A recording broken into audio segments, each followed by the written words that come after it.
Morning everyone, welcome to our channel. और हमने अपने पिछले लेक्चर में क्लासिफिकेशन ऑफ मैटर पढ़ा था। आज हम पढ़ेंगे लॉ ऑफ केमिकल कॉम्बिनेशन।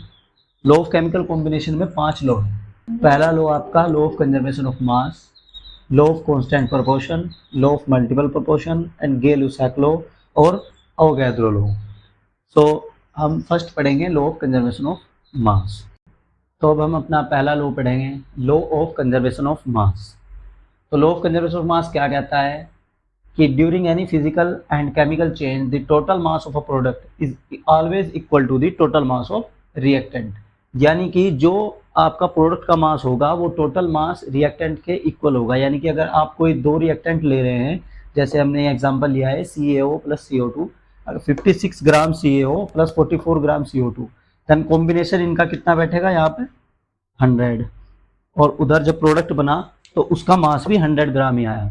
तो यानी कि जो रिएक्टेंट का मास है वो इक्वल होगा किसके, प्रोडक्ट के मास के। तो ये लॉ यही कहता है कि लॉ ऑफ कंजर्वेशन ऑफ मास। आपने पिछले भी लेक्चर में पढ़ा था कि matter can not be created nor be destroyed. तो इसमें मैटर को हम ना तो क्रिएट कर सकते ना डेस्ट्रॉय कर सकते। यानी कि जो एनर्जी की फॉर्म रिएक्टेंट में थी वही एनर्जी और मास की फॉर्म प्रोडक्ट में आपकी होगी। अब चलते हैं नेक्स्ट लॉ की तरफ, law of constant proportion. Next law है हमारा लॉ ऑफ कांस्टेंट प्रोपोर्शन। ये लॉ जोसेफ प्रोस्ट एक साइंटिस्ट थे, उनके द्वारा 1799 में दिया गया। ये लॉ कहता है कि a chemical compound no matter from which source it is obtain always contains the same element combined together in the same definite proportion by mass. यानी कि कोई भी केमिकल कंपाउंड वो मैटर नहीं रखता कि वो किस सोर्स से हमें मिला है, या वो हमने लेबोरेटरी में बनाया है या हमें वो नेचुरली मिला है। तो उनका जो मास का जो रेशो होगा वो हमेशा इक्वल ही होगा, चाहे वो हम खुद से बनाएं चाहे वो हमें नेचुरली सोर्स से मिले। सबसे पहले हम एग्जांपल लेंगे HO2 और H2O यानी कि वाटर का। अगर हम वाटर को लेबोरेटरी में बनाएं तब भी इसका जो मास का जो रेशो होगा वो 1:8 ही होगा। और अगर हम नेचुरली जैसे हैंड पंप वगैरह से हम अगर पानी को निकालेंगे तो उसका भी मास का रेशो जो निकलेगा वो 1:8 ही निकलेगा। तो ये लॉ कहता है कि लॉ ऑफ कांस्टेंट प्रोपोर्शन, यानी कि जो इनके प्रोपोर्शन है, जो इनके रेशो है वो हमेशा कांस्टेंट ही रहेंगे। तो हम अपने नेक्स्ट लॉ की ओर चलते हैं। लॉ ऑफ केमिकल कॉम्बिनेशन का थर्ड लॉ है लॉ ऑफ मल्टीपल प्रोपोर्शन। ये लॉ जॉन डेल्टन ने 1804 में दिया था। ये लॉ कहता है कि when 2 elements combine to form A 2 और more compounds then the different masses of one element which combine with a fixed mass of other element।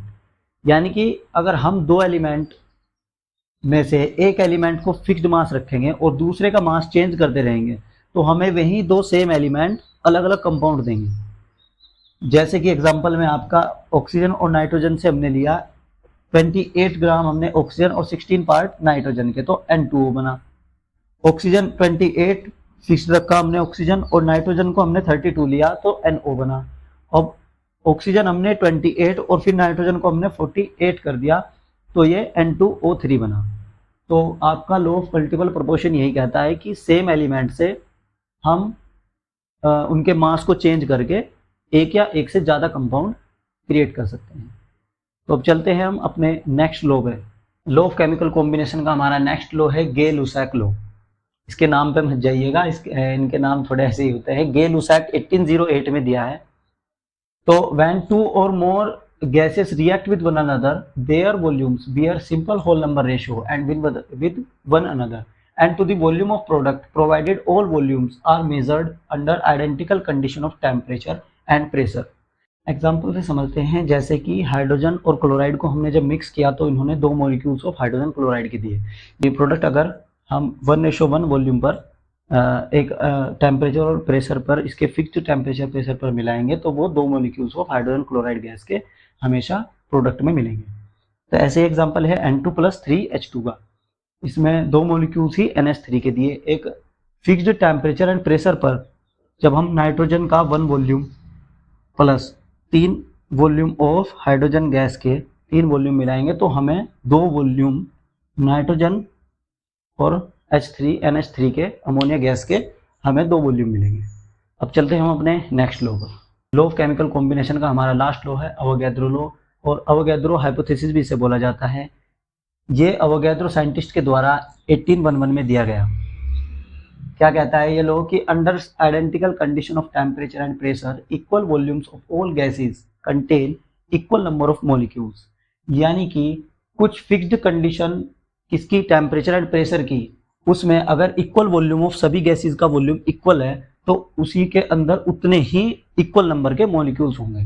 Example से समझते हैं, जैसे ऑक्सीजन का अगर हम 1 वॉल्यूम लें और 2 वॉल्यूम ऑफ हाइड्रोजन के लें तो हमें वाटर वेपर मिलती है 2 वॉल्यूम की। ऐसे ही इनमें नंबर ऑफ मॉलिक्यूल्स भी इक्वल होंगे वॉल्यूम के, जैसे 1 molecules oxygen plus 2 molecules of hydrogen then 2 molecules of water vapour. तो क्या कहता है कि जितने वॉल्यूम उतने ही उनके नंबर ऑफ मॉलिक्यूल्स। तो आज के लिए बस इतना ही, और आगे के टॉपिक हम नेक्स्ट लेक्चर में पढ़ेंगे। तो वीडियो को शेयर करें और लाइक करें, चैनल को सब्सक्राइब करें। Thank you. जय हिंद, जय भारत।